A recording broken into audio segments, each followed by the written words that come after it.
Welcome to Decision Makers. Join us as leaders from across West Virginia gather to discuss what's working and what needs to be improved. And now, Decision Makers, helping to improve the quality of life in your town and your state for a better future.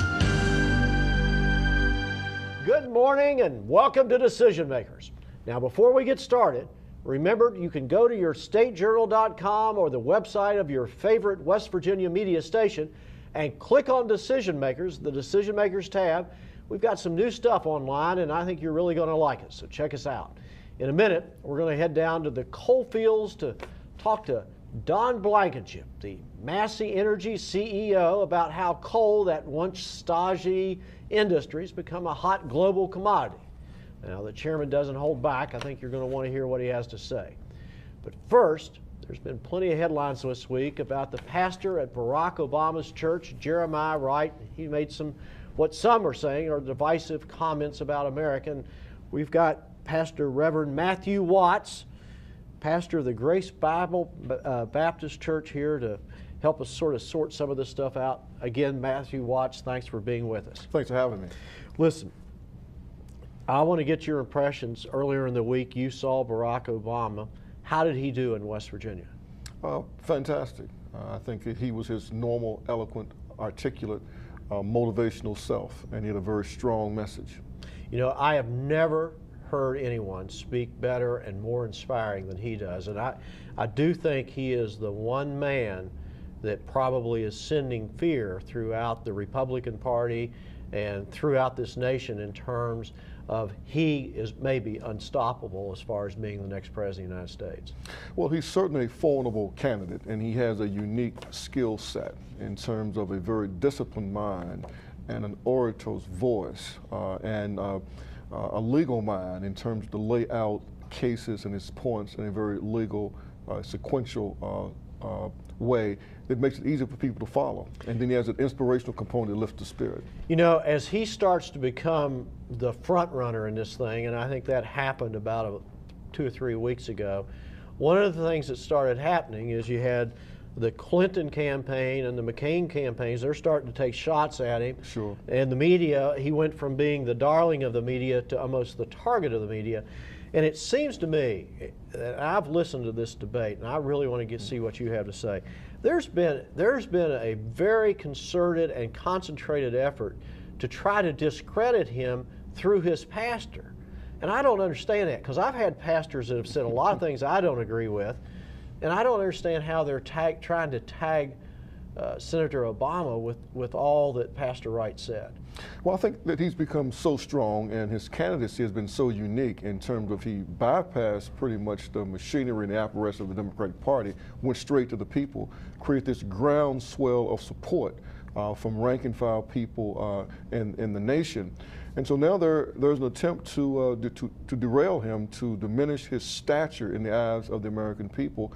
And so in the political game, you know, it's by any means necessary. And so if they can get something to stick to him that will tarnish his image before the American people, they will do that. Do you think it's fair that someone would say, because you attend a church or you're a member of a church, that if they get excerpts that a pastor says something that's controversial, that somehow they try to tag him with that? Well, I hope that my parishioners are not held accountable for everything that I might say on any given Sunday morning, but I think in the context of someone running for the President of the United States, that I think it is fair that they give an explanation, they respond to a situation like this, when someone of the high stature of Pastor Jeremiah Wright, who has a parishioner, Barack Obama, and they have a very close relationship. And he says some of the things that Jeremiah Wright has said. I don't think it's unreasonable for the American people to say, Mr. Obama, do you share those views? Do you see the America the same way that your pastor sees America? I don't think that's unreasonable or unfair, and I think Barack Obama responded succinctly and clearly. I think he did an excellent job. I think it was Tuesday or Wednesday when he responded, and I think it ended the debate, although I think a lot of people would like to perpetuate it. Well, I think the discussion is going to continue, but I think he's responding in a sterling way. One of the things that sort of has struck out here in West Virginia is that Senator Rockefeller has come out so strongly, and abandoned the traditional machinery of the Democratic Party in West Virginia in endorsing Senator Obama. You saw his introduction of Senator Obama when he was at the University of Charleston earlier in the week. What was your reaction to that? I do not think I've ever heard Senator Rockefeller be more passionate, to be stronger, or to have any more conviction than what he had. It was one of the most impressive endorsements that I've ever heard any political figure give another political figure. In summary, he called him the real deal in terms of thinking he had a unique skill set that are God-given talents in terms of his intelligence, but not only that, his intuition and his judgment.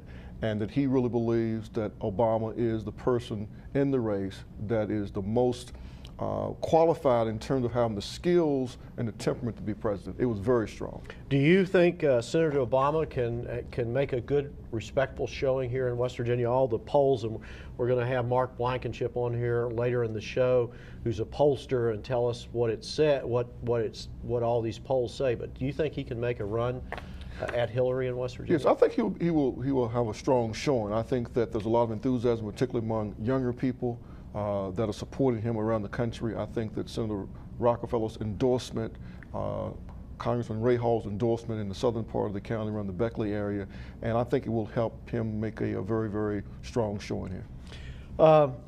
As we go into this Easter season, if you wanted to tell our people in 30 seconds what's the most important message that Jesus had to give to the world, what would you say? That they can be forgiven. That no more than beyond the forgiveness and the saving grace of God. And there's hope for anyone who's willing to turn to Christ. Well, that's a pretty powerful message. Pastor Matthew Watts, we're going to have a little bit extended interview with you online, but thank you so much for being with us today. Thank you for having me. We'll be back with Don Blankenship after this quick break.